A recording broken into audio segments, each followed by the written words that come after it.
janji Allah kepada orang yang berdoa. Makanya doa itu benar-benar senjata orang mukmin, melebihi senjata apapun yang dimiliki oleh seseorang. Paling dahsyat itu kalau punya doa.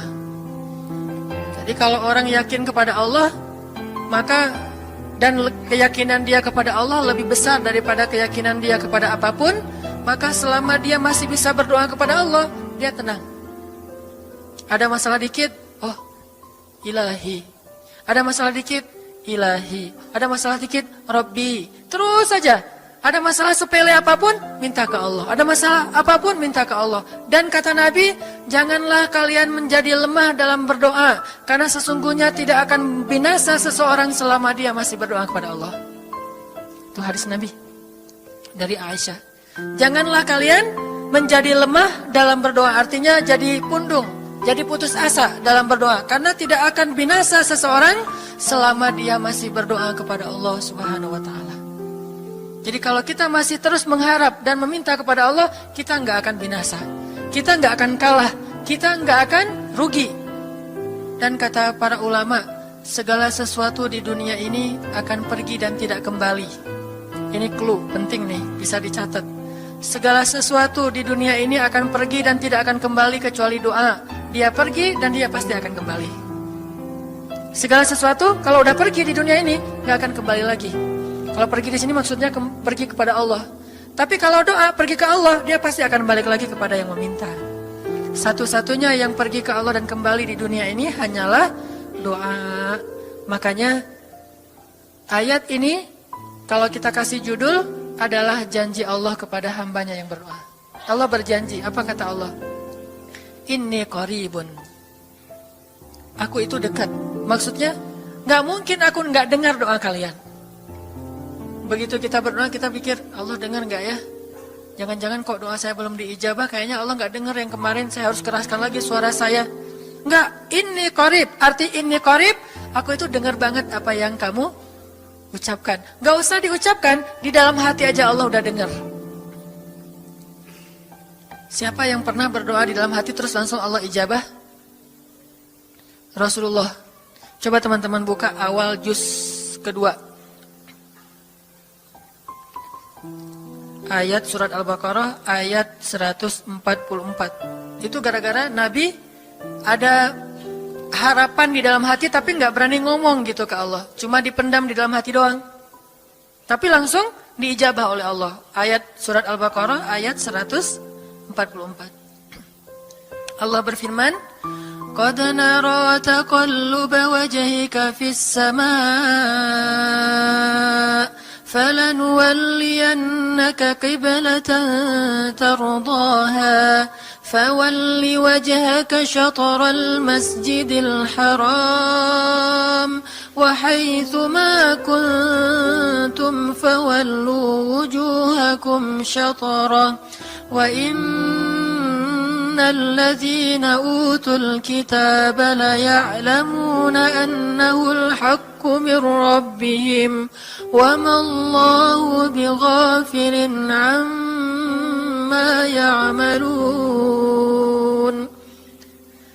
Jadi ceritanya, orang Yahudi suka menghina kaum muslimin gara-gara orang Islam kalau sholat waktu itu masih menghadap ke Al-Aqsa, Palestina.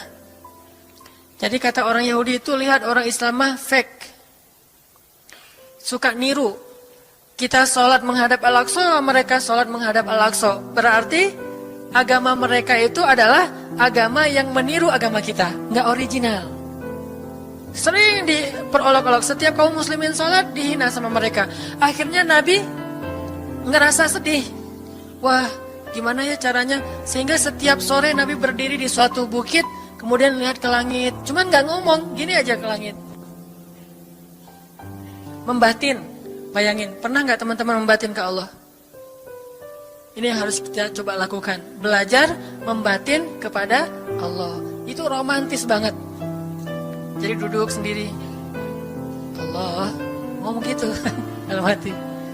Dan yakinlah ini qarib, Allah tuh dengerin. Jangan pikir, saya kayak ngomong sendiri, kayak orang kurang waras. Enggak, Allah itu mendengar. Jadi kita batin aja sama Allah, ngomong dalam hati, ya Allah, saya tuh lagi gini, ada masalah. Ngomong dalam hati kita, please Allah, please, gitu ya.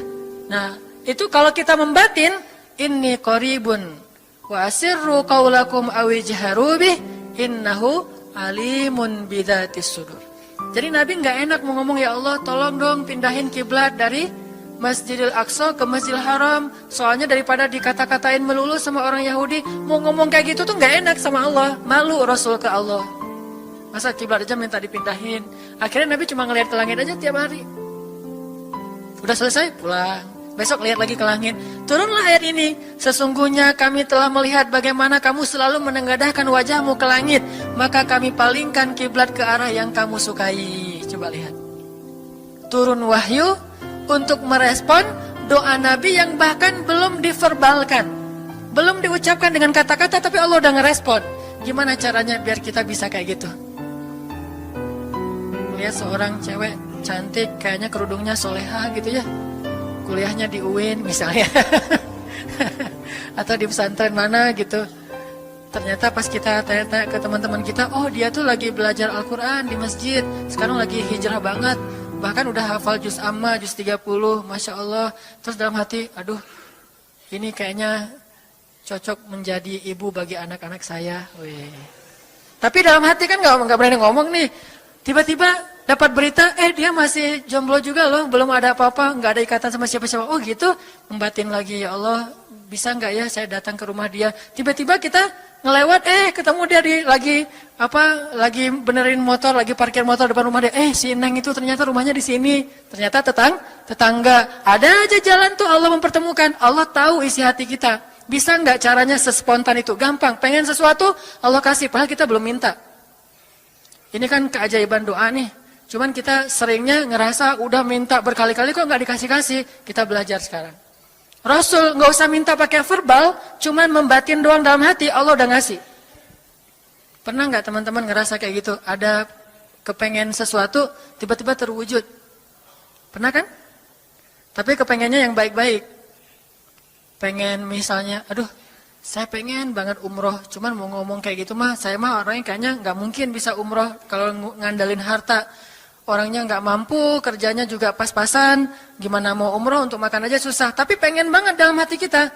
Dan itu rindunya tuh rindu banget. Setiap kali ngelihat video atau tayangan di TV tentang umroh dan haji, menitikkan air mata. Saking kangennya ke Baitullah. Allah tahu itu dalam hati kita. Tiba-tiba ada jalan. Ada aja jalannya. Dan bisa dikasih sedekah, bisa juga hadiah, bisa juga door prize, bisa juga macam-macam. Pokoknya ada jalan aja, tiba-tiba bisa umroh. Dan saya sering banget membawa orang umroh, di antara jamaah itu selalu ada 1 atau 2 orang yang umrohnya itu miracle, keajaiban dari Allah. Ketika saya cari tahu alasannya apa, ternyata emang dia dari dulu pengen banget umroh, cuman nggak bisa ngandelin hartanya, Allah kasih jalan yang lain. Bukankah Allah itu memampukan yang diundang, bukan mengundang yang mampu? Kan itu yang sering kita dengar kan?